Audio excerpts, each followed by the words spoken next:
본 방송에서 제공하는 투자 정보는 투자 판단에 대한 조언입니다. 방송에서 제공하는 주식의 가치, 가격 상승 및 가격 하락에 대해서는 방송사에서 보장하지 않습니다.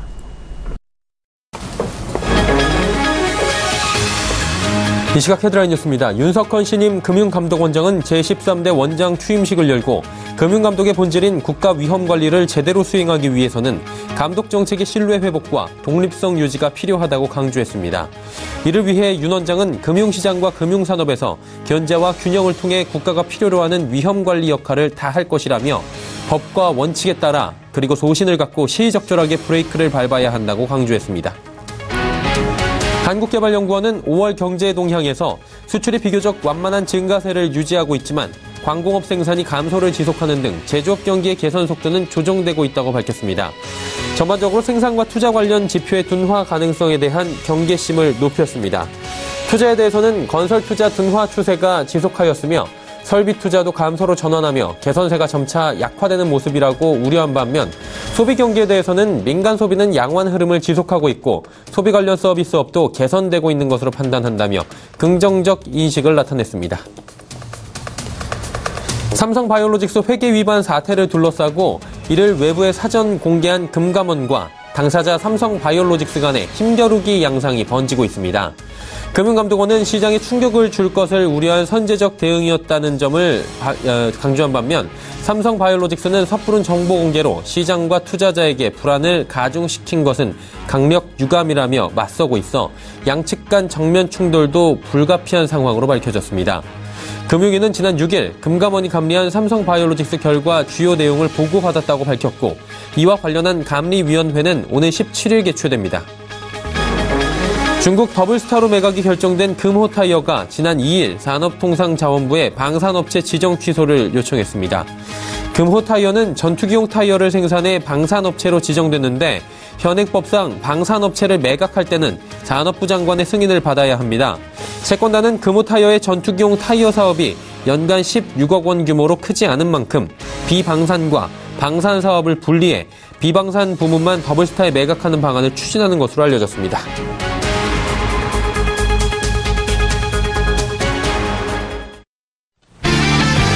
시청자 여러분 안녕하십니까. 오늘장 내일장 일부 문을 열도록 하겠습니다. 서정덕입니다. 어린이날 대체 공휴일까지 4일간의 연휴 잘들 보내고 오셨습니까? 시장은 이번 주 첫 개장일입니다.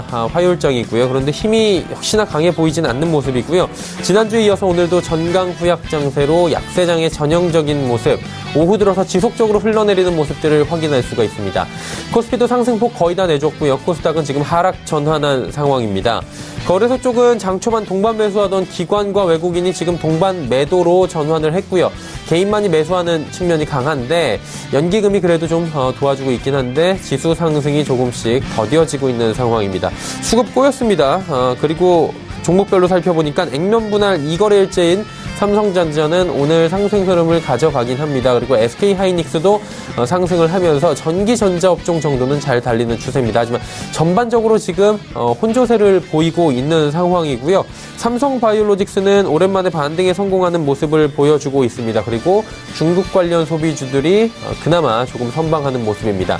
코스닥 시장은 상승에서 하락 반전을 했고요. 전체적으로 더 어려워졌는데 제약바이오 종목군 자체로 보자고 해도 종목별 흐름 정도고 업종별로 이슈를 달리하면서 전체적으로는 이렇다라고 흐름을 짚어내기 어려운 정도입니다.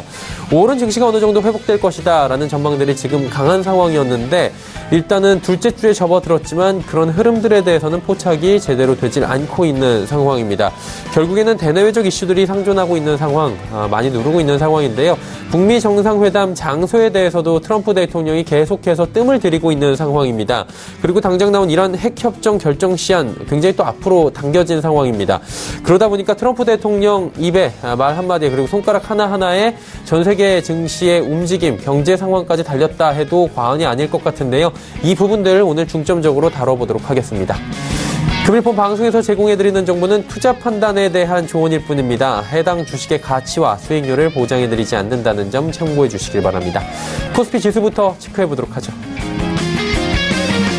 코스피는 2,465포인트대입니다. 2,480포인트대까지 갔었는데 상승 흐름 거의 다 반납을 했다라고 봐도 될 것 같습니다. 강보합권 수준에서 답답하게 흐름 이어가고 있는 상황입니다. 일중 흐름들 체크를 해보도록 하죠. 자, 보시다시피 2,489군까지 오늘 장 초반에 올라갔습니다.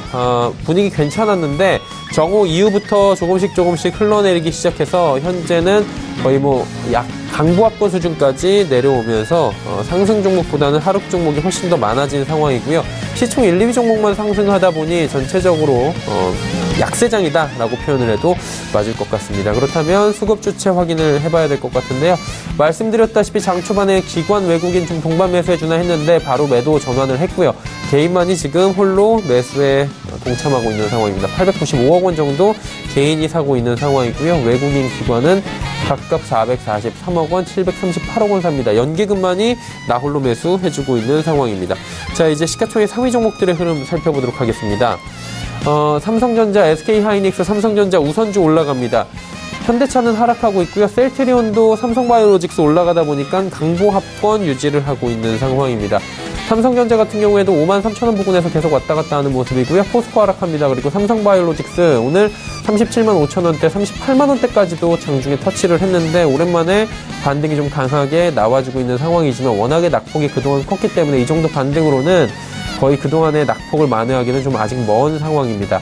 KB금융, 삼성물산 빠지고요. 네이버 2.23% 올라오고 있는 상황입니다. 자, 다음 살펴볼까요? 한국전력, LG화학, 삼성생명, 신한지주 모두 빠지고요. 현대모비스 부합권 수준입니다. 자, 이번에는 코스닥 시장 넘어가 보도록 하겠습니다. 코스닥 시장은 852포인트대입니다. 850선 위에서 그래도 움직이고 있는 상황이고요. 지금 약세 전환이 이미 된 상황입니다. 일중 흐름들 코스닥 시장 살펴보면 장 초반에 강세였다가 역시나 정오 이후부터 흘러내리기 시작해서 약세장으로 지금 전환이 되어 있는 상황입니다.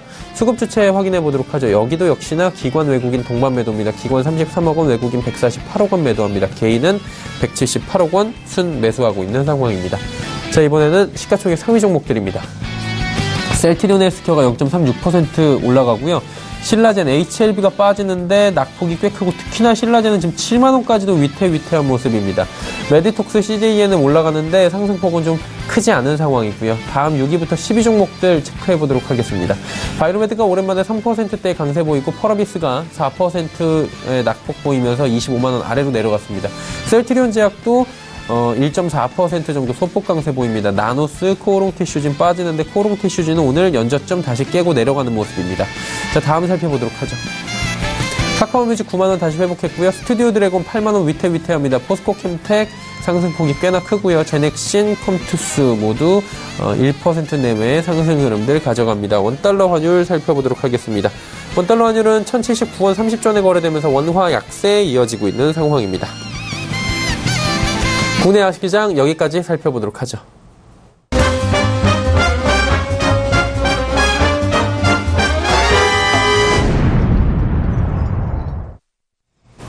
오늘 장 이슈 바로 살펴보도록 하겠습니다. 유안타증권 메가센터 분당점의 백인범 대리입니다. 안녕하세요. 네, 안녕하십니까. 오늘 시장도 결국엔 약세 흐름으로 지금 전환이 된 것 같은데 이슈 한번 짚어주시겠습니까?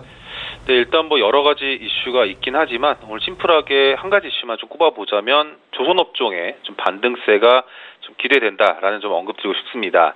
일단 오전 대비해서 전반적으로 오후 들어 지금 전반적으로 시장이 좀 밀린 상황이기 때문에 그런 상황에도 불구하고 업종 내 지금 현대미포조선을 제외하고는 대부분 상승 흐름 보여주고 있는데요. 일단 우선 상승 요인은 수주량 증가와 선가 인상 이 두 가지다라고 보시면 될 것 같습니다. 쉽게 이해하자면 판매량과 가격 이 두 가지가 다 상승하는 구간에 좀 접어들지 않았나라고 생각을 하고 있는데요. 일단 조선업종 좋았던 적이 언제였던가 싶을 정도로 좀 장기 불황에 좀 그간 빠져 있었는데 일단 현 시점에서는 최소한 더 나빠질 건 없지 않나라는 게 좀 포인트다라고 보시면 될 것 같습니다. 일단 지금 현재 상황에서 신규 수요가 지속이 되고 있고요. 이러한 상황 속에서 수주 증가 기대감은 점차 증가하고 있는 점, 그리고 역시나 선가 역시 좀 최근에 수요 증가와 더불어서 선가 인상 역시 진행 중인 상황이라는 점에 좀 주목을 하시면 좋을 것 같습니다. 일단 최근 대북 이슈가 좀 껴있긴 하지만 건설업종 역시 작년 말까지만 하더라도 이러한 우려감이 주가에 반영된 이후에 이 신규 수주에 대한 기대감이 작년 연말부터 상승했던 점이 있었는데 조선업종 역시 건설업종과 비슷한 논리로 상승 여지할 수 있는 요인은 있다라고 보여지고 있기 때문에 조선업종의 반등세 계속해서 주목해보자는 의견 드리겠습니다. 네. 자, 조선업종에 대해서 이야기를 좀 남겨주셨고요. 그 외에도 우리가 시장에서 지금 볼만한 부분들이 굉장히 많이 남아있는 걸로 알고 있는데 어떤 부분들을 더 주목해야 될까요? 네, 최근 대북 이슈가 계속 좀 시장을 전반적으로 장악하고 있긴 하지만 오늘 시장 속에서 계속적으로 강한 모습 보여주고 있는 MLCC 업황에 있어서 좀 관심을 가져보시면 좋을 것 같습니다.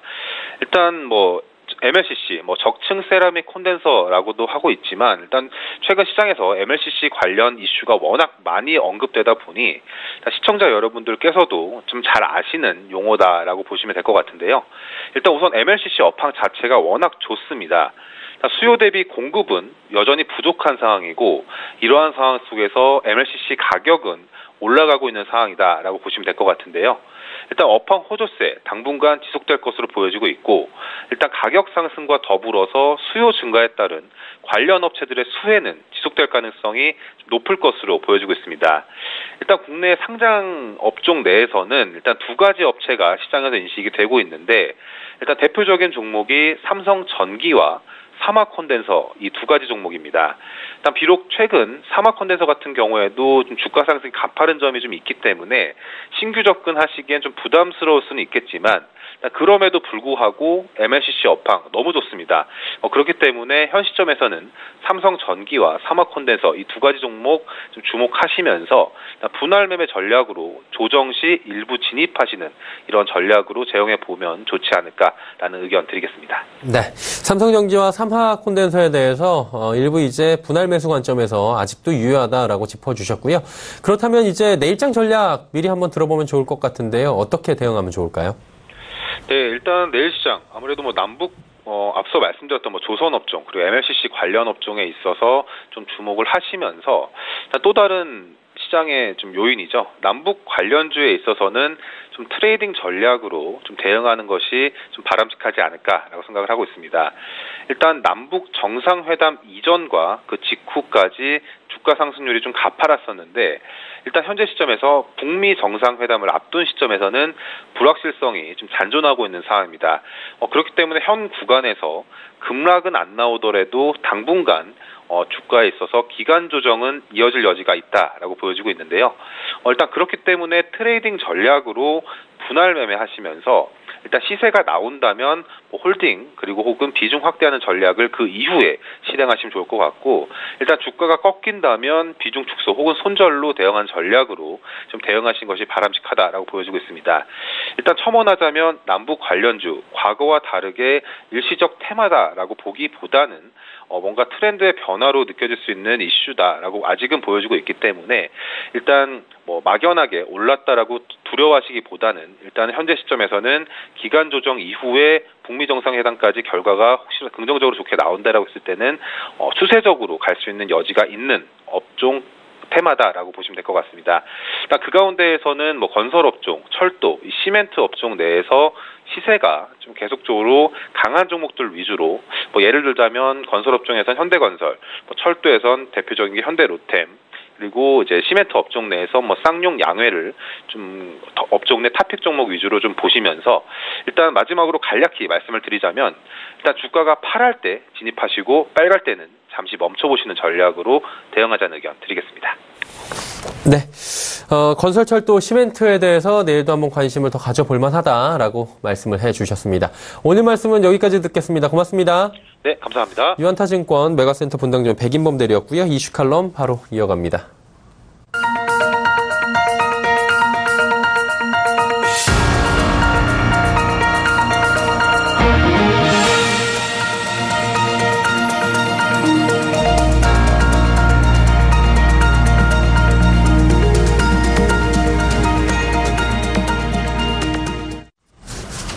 이슈 칼럼 이어가도록 하겠습니다. 미중산업경제연구소 조용찬 소장 연결돼 있습니다. 소장님 안녕하세요. 예, 안녕하십니까. 예, 오늘 다급하게 이란 부분부터 한번 여쭤봐야 될 것 같은데 핵협정 결정 시한을 지금 뭐 8일로 당장 오늘로 앞당기겠다라고 밝혔습니다. 이게 4일이나 앞당겼기 때문에 굉장히 좀 긴박하게 돌아갈 것 같다라는 생각이 드는데 이게 미리 예측해 보면은 어떤 결정을 하게 될지 그리고 왜 당겼는지가 조금은 지금 힌트가 나온 것 같고요. 유가가 어떻게 될지 궁금하네요.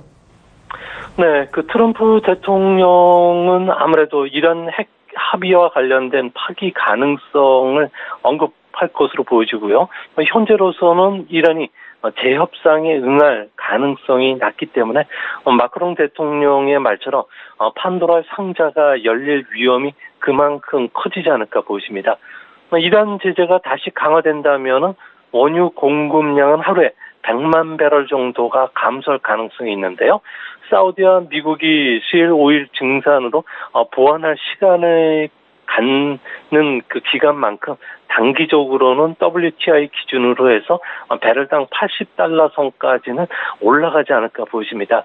이같이 보는 근거는 원유 선물 시장의 미결제 포지션이 현재 74만 장으로 사상 최대 수준까지 누적이 되어 있는데요. 해치 펀드를 비롯해서 원유 공급자들까지도 선물 매수 포지션들이 50달러 선에 집중적으로 들어와 있습니다. 이 때문에 70달러 위에서는 차익 매물이 출회가 되긴 하겠지만 유가가 70달러에 올라간다는 것은 미국의 물가 상승 요인이 되는 만큼 장기 금리가 상승하기 쉬운 환경이 됩니다. 결국 주시장의 변동성 위험이 커질 수가 있게 될 것으로 보여지고요.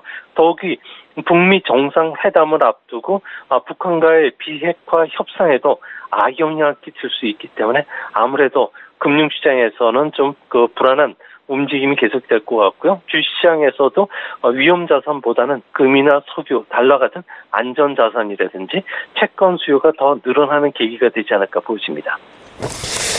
자, 이제는 미중 간의 무역 이야기를 좀 나눠보도록 하겠습니다. 지난주에 베이징에서 이 두 나라 간의 고위급 관료 회의가 있었던 걸로 저희가 예고를 한 바가 있습니다. 중국이 자동차 관세 인하, 이런 뭐 대규모의 양보 카드를 제시를 했는데 핵심 분야에서는 뭐 양측이 아직까지 팽팽히 주장이 맞서고 있다라는 얘기들이 들려오더라고요. 무역 전쟁 피하는 길이 고르지 않다라는 이야기까지 지금 나오고 있는 상황인데 이 회담 종합적으로 평가해 본다면 어떨까요? 네, 미국 같은 경우에는 2020년까지 중국이 대미 무역 흑자를 2천억 달러 좀 줄여달라. 그리고 지적재산 침해를 막기 위한 세부적인 대책을 요구를 했는데요. 중국 같은 경우에는 몇몇 주요 분야를 제외하고서는 수입 관세를 인하하겠다는 대폭 양보안을 제시했다고 합니다. 하지만 미국은 2020년 7월까지 전 수입품의 관세를 미국과 같은 수준 이하로 낮출 것을 요구했는데요. 이 때문에 다음 주에 뉴욕 그 부총리가 워싱턴을 방문해서 추후 대화 협의로 풀기로 했다고 합니다. 가장 이견이 많은 부분은 역시 첨단 기술 부분인데요. 중국 같은 경우에는 중국 제조 2025와 관련해서 산업 보조금 중단을 미국이 요구를 했는데 중국이 이에 대해서 크게 반발을 했다고 합니다. 중국 입장에서는 미국의 이 같은 주장을 차세대 기술 개발을 둘러싼 주도권 확보, 그러니까 경제 패권을 잡기 위한 주장인 만큼 결코 받아들일 수 없다고 이야기를 했는데요. 이 때문에 앞으로 중국이 자동차 수입 관세 인하라든지 첨단 산업에 대한 보조금 중단 요구와 관련된 부분을 다음 주까지 들어주지 않는다면 아무래도 철강, 알루미늄이 이어서 1,500억 달러에 달하는 중국산 수입품에 대한 관세 부과가 점점 현실화될 가능성이 커지지 않을까 보입니다. 자, 이 부분이 많은 분들이 이제 궁금해 하시는 부분이 이 미중 간의 지금 무역 갈등 부분으로 지금 번져서 이게 무역 전쟁이다라는 얘기까지 비화가 되고 있는 상황인데 결국에는 이제 G2 국가 간의 G1을 차지하기 위해서 세계 패권을 지금 차지하기 위한 움직임이다. 이렇게 많은 분들이 보고 계신데 그렇게까지 보는 근거가 지금 존재하나요? 네, 그 중국 같은 경우에는 산업보조금, 국가 펀드를 통해서 5G 스마트폰 시장의 주도권을 잡기 위해서 나서고 있고요. AI라든지 로봇, 빅데이터와 같은 최첨단 분야의 시장 지배력을 높이는 구체적인 행동에 나서고 있다는 겁니다. 과거 80년대와 90년대 미일 간의 그 무역 마찰을 보더라도 칼라 TV, 자동차, 반도체와 같이 당시 첨단 분야 무역 상품을 중심으로 무역 마찰이 진행됐던 거와 비슷한 양태로 진행이 되고 있는데요. 미국이 가장 우려하는 것은 2015년부터 추진되어 왔던 중국 제조 2025 정책이라고 합니다. IT나 로봇과 같은 10대 분야를 중점적으로 육성해서 10년 뒤에는 세계 최고의 제조 강국을 만들겠다는 계획인데요. 이 때문에 미국 같은 경우에는 중국 통신업체인 화웨이와 중신통신에 대해서 집중적인 견제를 하고 있고요. 또한 상무부 같은 경우에는 중신통신에 대해서 미국 기업 간의 거래 금지를 내리면서 실질적으로 중국 안에서 안드로이드를 기반으로 한 스마트폰 판매가 좀 중단될 수밖에 없는 위치에 지금 몰려 있다고 합니다. 미중 간의 패권이 무역 마찰이 패권 경쟁의 전초전인 만큼 앞으로 지적재산권 침해와 관련된 여러 가지 쪽에서 미국이 중국에 대한 견제에 나설 수밖에 없는데요. 이렇게 됐을 경우에 앞으로 단기간에 미중 간의 무역 갈등은 더 격화되고 출구를 찾기 어려운 국면에 빠져들 가능성도 있을 거로 보여집니다. 네. 일단은 미국 같은 경우에는 다음 단계에 대해서도 지금 예고를 어느 정도 한 것 같습니다. 중국을 더 압박을 할 카드가 있다라는 건데 다음 단계에서 그렇다면 중국을 압박해 나갈 그런 카드가 미국은 어떤 것들을 제시할 수 있을까요? 당장 15일 날 미국에서는 공청회가 개최가 되는데요. 지적재산권 침해와 관련된 제재 조치 발동이 미국 경제에 어떤 영향을 미치고 미국 내 산업에 피해를 듣는 이런 예정이 되어 있다고 합니다. 다음 주에 뉴욕 부총리를 단장으로 해서 장관급 협상팀들이 워싱턴을 찾게 되는데요. 여기에서도 합의점을 찾지 못하게 됐을 경우에는 미국은 중국 수입품에 대한 관세 부과뿐만 아니라 대미 투자 규제에도 나설 가능성이 높은데요. 당장 5월 말까지는 1,300개 이상의 중국 수입품에 대해서 25% 관세 부과를 최종 확정하게 되고요. 6월 1일에도 당장 실제 발동이 가능할 것으로 보여집니다. 앞으로 중국의 첨단 육성 정책인 제조 2025와 관련된 수출이 더 이상 늘어나는 것을 막기 위해서 첨단 제품에 대한 반덤핑 관세라든지 상계 관세 부과도 앞으로 더 집중적으로 일어날 수 있는 만큼 미중 간의 무역 전쟁 위험은 어느 때보다 좀 높아지지 않을까 걱정이 됩니다. 네. 근데 미국이 이제 중국 기업 같은 경우에는 지금 경계하는 부분들이 굉장히 많다라는 부분인 건데 중국 기업의 미국 기업 투자 전략이 어떤 것들이 있기에 이렇게 미국이 또 경계를 하는지 이 부분도 굉장히 궁금하거든요. 네, 미국 같은 경우에는 그동안의 첨단 기술 제품에 대해서 자신들의 기술력뿐만 아니라 글로벌 스탠다드를 지키기 위해서 특허 출원 건수에서 상당히 압도적인 우위를 보여왔는데요. 중국이 작년 기준으로 해서 일본을 제치고 국가별 국제 특허 출원 건수가 2위 기업으로 올라왔습니다. 중국 같은 경우에는 독창적인 혁신을 이끄는 민간 기업은 3대 IT 기업인데요. 바이두, 알리바바, 텐센트입니다. 소위 말해서 BAT로 불리는 이들 기업 같은 경우에는 중국 투자뿐만 아니라 해외 투자도 적극적인데요. AI뿐만 아니라 로봇 관련해서 미국의 스타트업 기업들의 적극적인 투자를 하고 있다고 합니다. 텐센트 같은 경우에는 서비스 로봇서부터 휴머노이드 로봇까지 하고 있는데요. 어린이용 로봇을 다루는 미국의 원더워크숍을 4,100만 달러에 인수하기도 했고요. 소형 로봇 투자처를 지금 찾는다고 한창이라고 합니다. 알리바바 같은 경우에는 증간 현실을 사용한 웨어러블 기기를 만드는 회사뿐만 아니라 AI 영상 인식 칩 회사에도 투자를 했고요. 또 작년에는 샤오펑 자동차에 AI를 탑재한 전기 자동차를 미국 기술을 이용해서 발표하기도 했다고 합니다. 바이두 같은 경우에는 AI에 의한 음성, 언어, 처리 기술을 갖고 있는 기업들을 인수하기 시작했고요. AI과 관련된 스타트업 기업뿐만 아니라 미국의 8i 같은 좋은 기업에 투자할 정도로 미래 전략 산업에서 미국을 앞서가는 이런 신호들이 나오고 있기 때문에 미국이 앞으로 이런 국영 기업뿐만 아니라 민간 기업에 대한 미국 내 적극 투자도 규제할 것으로 보여집니다. 네. 일단은 뭐 미국이 이렇게 압박 카드를 꺼내 들었으니 중국도 또 가만히 있지 않을 것 같은데 중국 같은 경우에는 어떤 카드로 또 맞대응을 할까요? 네, 지금 준비하고 있는 카드는 농산물, 자동차, 비행기를 포함해서 106개 품목에 대해서 최대 25%의 관세 맞대응에 나설 것으로 보여지는데요. 그중에서도 가장 먼저 쓸 것으로 예상이 되는 것은 아무래도 미국의 대중 수출품 가운데 세 번째로 규모가 크고 연간 130억 달러에 달하는 대두, 콩이라고 합니다. 아무래도 다른 상품보다 파급 효과가 광범위하고요. 치명적이기 때문에 그런데요. 중국 같은 경우에는 대두 수입이 브라질이 56%, 미국이 33%에 달한다 그럽니다. 두 나라 비중이 90%에 달하기 때문인데요.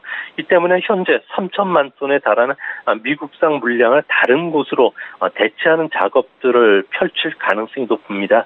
이렇게 되면은 트럼프 대통령 입장에서는 11월 중간 선거를 앞두고 판벨트 10개 주 농장의 지역에 절대적인 지지가 필요한데요. 현재 이곳에서는 중간 선거 때 3개 주 상원 선거가 치러지는데 현재 접종 중이기 때문에 패할 가능성이 높고요. 이렇게 됐을 경우에 공화당은 집권당 지위를 잃을 수 있다는 정치적 부담감이 좀 커지지 않을까 보여집니다. 네. 이게 중국이 미국에 대해서 대응 카드를 꺼낼 때 미국산 콩 대두 부분에 대해서 지금 지속적으로 이야기가 계속적으로 나오고 있는 상황인데 미국과 중국은 이게 실제로 이루어지게 될 경우에는 어떤 영향을 받게 되는 겁니까? 네, 미국산 외에 그 콩을 생산하는 나라는 브라질, 아르헨티나, 러시아, 우크라이나 등이 되는데요. 현재는 브라질, 아르헨티나 쪽에서는 중국 수출 비중이 높기 때문에 더 이상 늘리기는 상당히 어렵다고 합니다. 결국 미국 수입량은 줄겠지만 비싸진 미국 콩 수입을 할 수밖에 없기 때문에 무역 전쟁의 불똥이 국제 콩 가격을 상승시키고요. 또 수입 비용만 상승시키는 역효과가 있다는 점에서 중국의 고민도 커지고 있다고 합니다. 실제 브라질산 콩의 시카고 선물 거래소의 프리미엄 가격이 계속 상승 추세에 있는데요. 남미산과 관련된 중국의 수입 비중이 커질수록 가뭄이라든지 흉작과 관련된 위험이 그만큼 높아지게 되고요. 또 남미 같은 경우에는 특유의 트럭 수송 비용이라든지 파업, 도로 사정과 같은 물류 리스크가 항상 존재하게 됩니다. 이뿐만 아니라 중국은 수입 콩을 사료로 쓰는데요. 최근에 사료 가격이 올라가는 데 비해서 돼지고기 가격은 지금 수급이 안 맞아서 급락을 하고 있다고 합니다. 이 때문에 중국 농가의 타격이 더 커질 것으로 보여지는데요. 중국의 미국산 콩에 대한 관세 부과는 미국 농가에 타격을 줄 뿐만 아니라 중국에도 큰 경제적 타격을 주기 때문에 양국이 어느 정도 합의하는 선에서 타협되지 않을까 생각이 됩니다. 네. 다행히도 뭐 타협이 되지 않을까라고 조심스럽게 가능성을 내비쳐 주셨는데 이제 궁금한 부분이 생기는 건 이 부분인 것 같습니다. 미국이 중국산 철강 수입 제한 품목도 굉장히 큽니다. 1,300여 개 품목인데 이게 우리나라에 직접적으로 영향을 당연히 줄 것 같은데 어떤 영향들이 오게 됩니까? 네, 미국 상무성의 조사에 따르면은 지금 시행되고 있는 그 중국산 철강 제품을 비롯해서 세계 철강 제품의 25% 관세를 부과하면은 미국으로 수입되는 물량은 작년 기준으로 해서 37% 정도가 감소하게 된다고 합니다. 미국에 수출해왔던 다른 나라들은 수출 감소분을 내수로 돌리든지 아시안이라든지 유럽 국가처럼 수입 규모가 큰 쪽으로 돌려야 되는 문제가 있는데요. 우리나라의 최대 수출 경쟁국은 중국과 일본입니다. 중국 같은 경우에는 미국의 수입 제한을 시작하기 이전에 아시아 신흥국으로 수출 물량을 늘려왔기 때문에 중국과는 치열한 가격 경쟁을 우리가 벌여야 되고요. 또 일본 제품은 우리나라와 수출 경합도가 의외로 낮습니다. 대부분이 고종 수입선이기 때문에 일본 수출 시장을 뺏기가 상당히 어려운 상황인데요. 앞으로 미중 간에 한 500억 달러 규모의 수입 제품에 대해서 25% 관세를 부과하면 관련 부품이라든지 관련 제품의 무역량은 50% 줄게 되는데요. 이 때문에 우리나라는 중국의 수출이 줄기 전에 대중국과 관련된 중간재나 부품 수출이 한 달 보름 전부터 미리 줄기 때문에 우리가 가장 큰 악영향을 받지 않을까 보여집니다. 네, 오늘 말씀 여기까지 들어야 될 것 같습니다. 고맙습니다. 예, 감사합니다. 미중산업경제연구소 조용찬 소장과 함께했습니다.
오늘 장내일장 1부 함께 하셨습니다. 잠시 뒤 2부 예고해드립니다. 2부에서는 이제 종목별 대결을 펼쳐보는 시간, 수익률 대결 펼쳐보는 시간, 슈퍼듀오 매치가 준비가 되어 있습니다. 궁금하신 여러분의 종목 상담까지 이어지니까요. 잠시 뒤 2부도 함께 해주시길 바랍니다.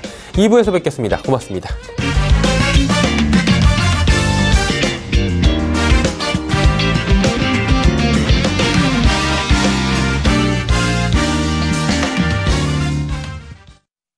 본 방송에서 제공하는 투자 정보는 투자 판단에 대한 조언입니다. 방송에서 제공하는 주식의 가치, 가격 상승 및 가격 하락에 대해서는 방송사에서 보장하지 않습니다.